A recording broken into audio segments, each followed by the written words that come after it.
রাদারফোর্ডের পরমাণু মডেলের ত্রুটিগুলো সংশোধন করে 1913 সালে বিজ্ঞানী নিলস বোর আরেকটি পরমাণু মডেল প্রদান করেন, যে পরমাণু মডেল বোর পরমাণু মডেল নামে পরিচিত।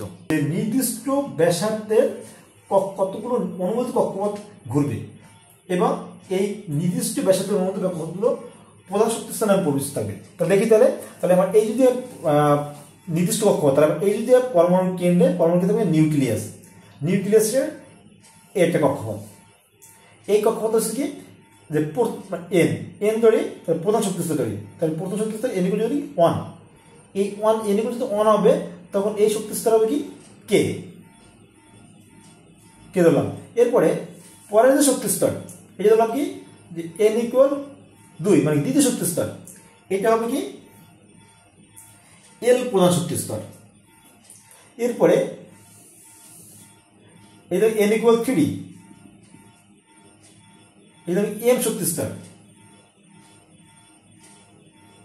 এম শক্তিস্তর নাম দিলাম। এরপরে সর্বশেষ দিলাম কি যে এন ইকুয়াল 3, গেল। এবার কি এন ইকুয়াল 4, এটা মানে কি এন শক্তিস্তর।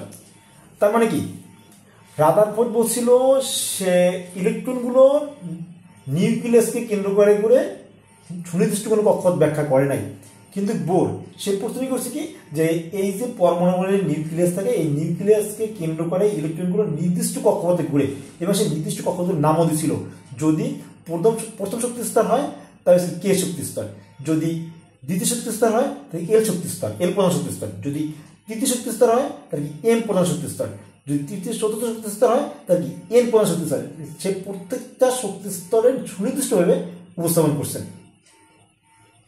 এইগুলো তার প্রথম স্টেপ। দ্বিতীয় স্টেপ বলছে কি যে পরমাণুগুলো,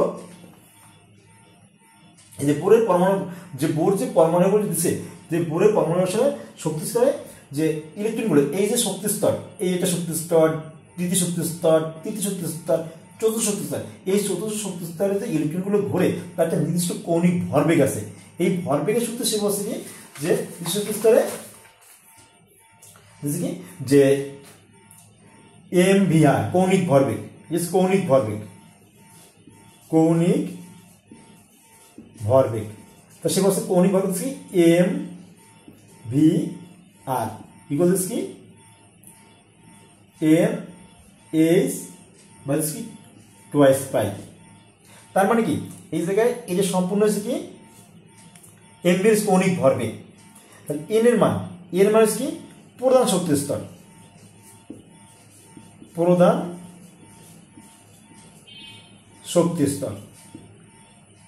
এই হচ্ছে কি প্ল্যাঙ্কের ধ্রুবক,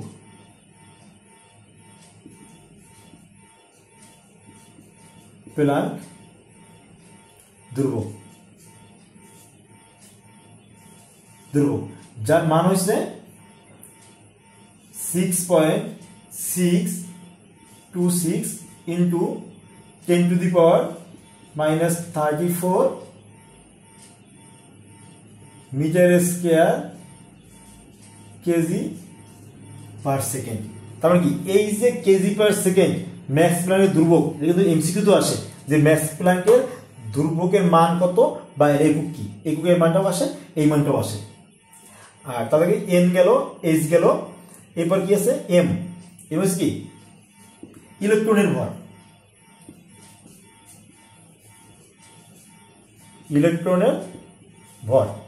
এটা মাত্র নির্দিষ্ট, আমরা আগে সবাইতে পেয়ে আসছি ওইটাই।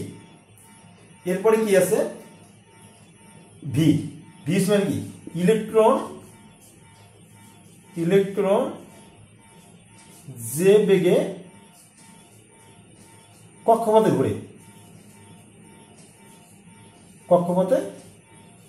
ঘুরে, আর হচ্ছে কি কক্ষপথে ব্যাসার্ধ, ইলেকট্রন যে কক্ষপথগুলো ঘুরবে এই কক্ষপথগুলোর ব্যাসার্ধ, কক্ষপথের ব্যাসার্ধ। এরপর থাকে আমার পায়ের মধ্যে নির্দিষ্ট। তাহলে এখন আরেকটা কথা হয়েছে, যে শক্তিস্তরের মান ইনের মান কম, যে শক্তিস্তরে ইনের মান কম সেটি নিম্ন শক্তিস্তর, যে শক্তি স্তরে n এর মান বেশি যে কি উচ্চ শক্তি স্তর। তার মানে কি এই যে n এর মান 4, তাহলে এটা কি n হচ্ছে কি যে উচ্চ শক্তি স্তর, n এর মান কম, তার মানে এটা কি নিম্ন শক্তি স্তর।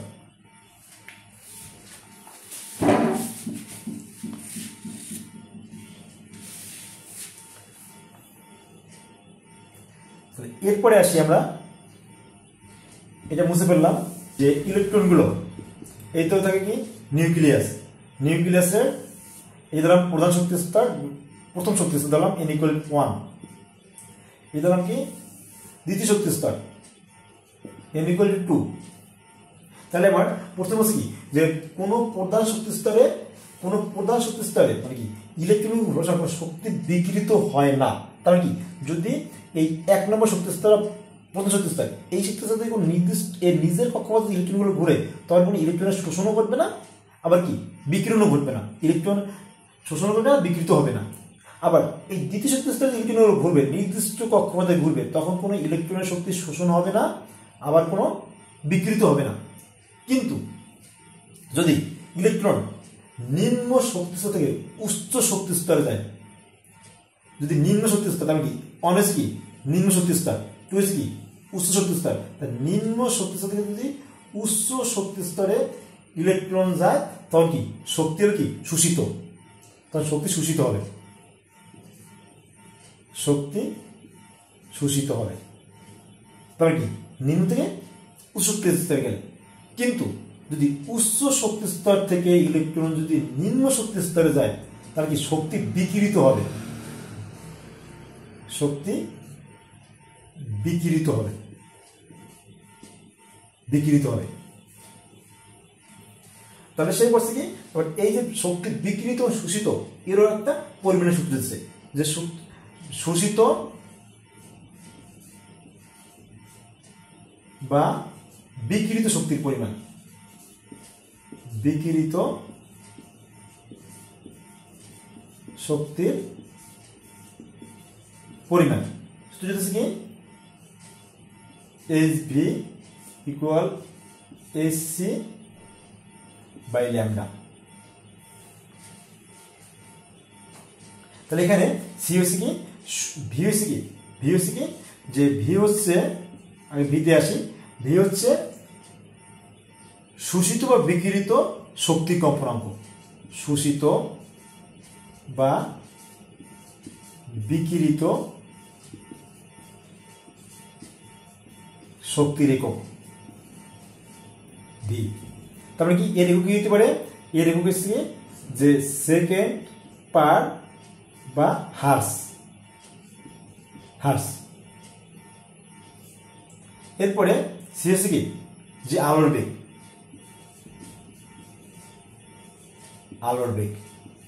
আলোর বেগের কত হবে 3 × 10⁸ মিটার/সেকেন্ড। ল্যামডা তরঙ্গ দৈর্ঘ্য, উচ্চারণ হচ্ছে ল্যামডা, লয়জা বলায় আকার ল্যামডা, উচ্চারণ ল্যামডা। কি শোষিত বা বিকিরিত শক্তির তরঙ্গ দৈর্ঘ্য, শোষিত বা বিকিরিত শক্তির তরঙ্গ দৈর্ঘ্য, তরঙ্গ দৈর্ঘ্য আমরা কি বলছি মিটার। এরপরে সে বলছে কি যে ইলেকট্রন যখন এই যে উচ্চ শক্তি স্তর থেকে নিম্ন শক্তি স্তরে যাবে, সে এবং যাওয়ার সময় যে শক্তি বিকৃত হবে, এটি যদি প্রিজমের ভিতর দিয়ে যদি প্রবেশ করায়, তাহলে কি একটা পারমাণবিক বনানীর সৃষ্টি হবে। তাহলে কি এটি কি দ্বিতীয় শক্তি স্তর, এটি কি প্রথম শক্তি স্তর, তাহলে কি এই যে উচ্চ শক্তি স্তর, নিম্ন শক্তি স্তর। তাহলে উচ্চ শক্তি স্তর থেকে নিম্ন শক্তি স্তরে গেলে যে শক্তিটা বিকিরিত হয়, এই বিকিরিত শক্তিটা যদি প্রিজমের মধ্যে প্রবেশ করানো হয়, এটা পারমাণবিক বর্ণালীর সৃষ্টি হবে, এটা আরো পারমাণবিক বর্ণালীর সৃষ্টি হবে, এরকম এটা বর্ণালীর সৃষ্টি হবে। কিন্তু এই জায়গায় শুধু এই যে পারমাণবিক বর্ণালীর সৃষ্টি হবে, এটা বলেও সে করছি ত্রুটি করছি, সে ত্রুটি পরে আসতেছি। তাহলে এই গেল কি আমার রাদারফোর্ডের পরমাণু মডেলের যে ত্রুটিগুলো ছিল সেইগুলো সংশোধন করে বোর যে পরমাণু মডেল দিচ্ছেন সেইটা। তার মানে কি এটা হচ্ছে বোরের পরমাণু মডেল। এরপর আসতেছি বোরের পরমাণু মডেলের সাফল্য। তার মানে কি বোরের পরমাণু মডেলের সাফল্য, রাদারফোর্ড যে ত্রুটিগুলো ছিল, তো রাদারফোর্ডের প্রথম ত্রুটি ছিল সে কোনো নির্দিষ্ট কক্ষপথে উল্লেখ করে নাই। সে বলছে যে সূর্যকে কেন্দ্র করে যেরকম গ্রহগুলো করে সেরকম করে সে এই যে সূর্যকে কেন্দ্র করে গ্রহগুলো যেমন ঘুরছে, পরমাণু ইলেকট্রনগুলোকে নিউক্লিয়াস কেন্দ্র করে সেভাবে ঘুরছে। এখানে সেই ইলেকট্রনের শক্তি স্তর সম্বন্ধে কোনো ধারণা দেয় নাই। তার মানে কি রাদারফোর্ড কিন্তু কোনো শক্তি স্তর সম্বন্ধে ধারণা দেয়। সে বলছে সূর্যকে কেন্দ্র করে গ্রহ উপগ্রহ যেভাবে ঘুরে ইলেকট্রনগুলো সেরকম ঘুরছে, কিন্তু সে নির্দিষ্ট কক্ষপথটা উল্লেখ করে নাই। কিন্তু বোর কিন্তু সে করছে কি, সে নির্দিষ্ট কক্ষপথ উল্লেখ করছে। সে বলছে কি যে নির্দিষ্ট কক্ষপথ, তার কি এই যে আমরা বললাম একটু আগে যে এই জায়গায় নিউক্লিয়াস থাকে, প্রথম শক্তি স্তর, দ্বিতীয় শক্তি স্তর, তৃতীয় শক্তি স্তর, চতুর্থ শক্তি স্তর। এই যে শক্তি স্তরের মান n=1, n=2, তার মানে কি প্রথম শক্তি স্তর, তৃতীয় শক্তি স্তর, তৃতীয় শক্তি স্তর, চতুর্থ শক্তি স্তর, সে এই প্রত্যেকটা শক্তি স্তর সুনির্দিষ্ট শক্তি স্তরে উল্লেখ করছে এবং এই শক্তি স্তরগুলো বৃত্তাকার এবং শক্তি স্তর আকারও সুনির্দিষ্ট কক্ষপথ এবং আকার দুটি উল্লেখ করছে। এটি ছিল প্রথম সাফল্য, সুনির্দিষ্ট কক্ষপথ। তাহলে আমরা এখানে কি সুনির্দিষ্ট কক্ষপথ, প্রথম সুনির্দিষ্ট